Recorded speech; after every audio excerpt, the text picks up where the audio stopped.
Мен Қызылорда облысы Арал ауданы Ақбасты елді мекеніндегі номер 22 орта мектебінің физика-математика пәнінің мұғалімі Қалабаева Эльвира Сражанқызы. Білім мен техниканың даму деңгейі әрбір адамда сапалы және терең білім мен кәсіби іскерліктердің болуын, жастардың белсенді шығармашылық пен жұмыс істеуін, логикалық ойлау және функционалдық сауаттылық қабілеттерін арттырып, кеңінен іс жүзінде қолдануды талап етеді.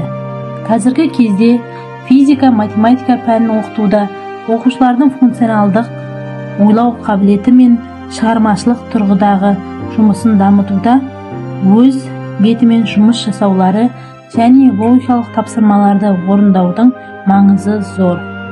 Бүгінгі таңдағы алда тұрған басты міндет оқушылардың функционалдық сауаттылығын дамыту.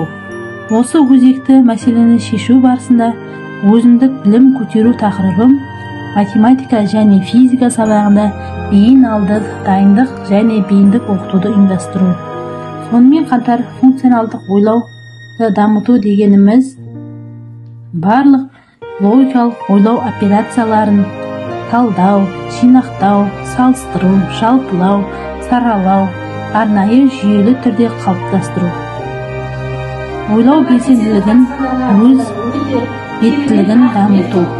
Функционалдық сауаттылықты жүзеге асырудың басты міндеті оқушылардың теориялық білімдерін практикалық тұрғыда қолданумен қатар тәуелсіз еліміздің келешегіне үлкен жауапкершілікпен қарауға үлестерін қосу болып табылады.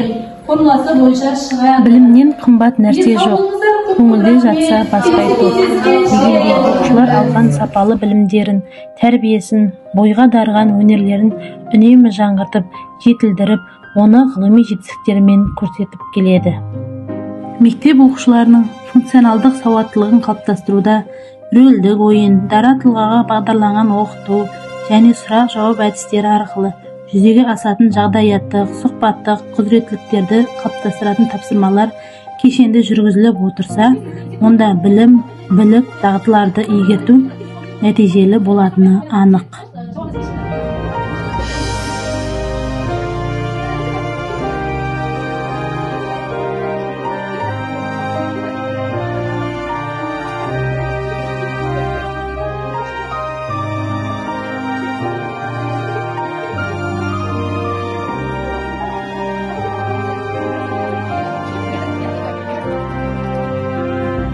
Мен Есімхан Князева, Ешенсізі, мен қазіргі таңда Алматы қаласында Ханши Мантаев Сақтаев атындағы қазақ ұлттық техникалық зерттеу университетінің 3-ші курс студентімін. Қазіргі таңда маркетинг ішіне геодезия кафедрасында геодезия және каталогия мамандығы бойынша педагогтамын. Мен бұл мамандыққа ОБТ-да физика және математика пәндерін таңдап түскен болатынмын. Соның арқасында, яғни физикадан жинаған балдың арқасында бір ақпаратқа түсуге басымдылық болды.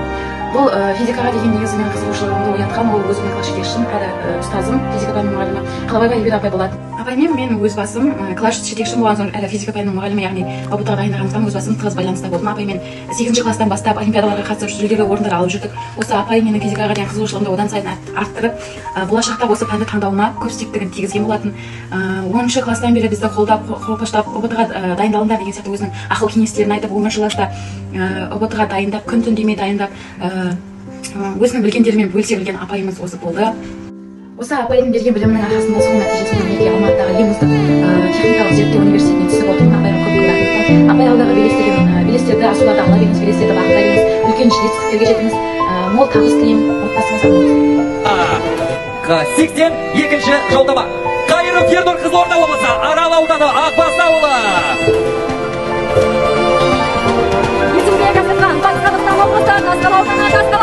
Есімбек Әсетхан, Батыс Қазақстан облысы. Батыс Қазақстан облысы, келіңіз. Өзіңнің нөмір 22-ші орта мектебіңе және Ақбас ауылына сәлем жолдасаң болады. Осы нөмір 22-ші орта мектебінде маған математика сабағына тәлім берген, осы олимпиадаларға дайындап жүрген Қалабаева Эльвира апайға үлкен алғысымды білдіремін. Және де мектебіміздің жалпы тәрбиесі бойынша барлық ағай апайларға, осы мені жетелеп жүрген ағайларға алғысымды білдіремін. Және де ауылдастарыма, мен жалпы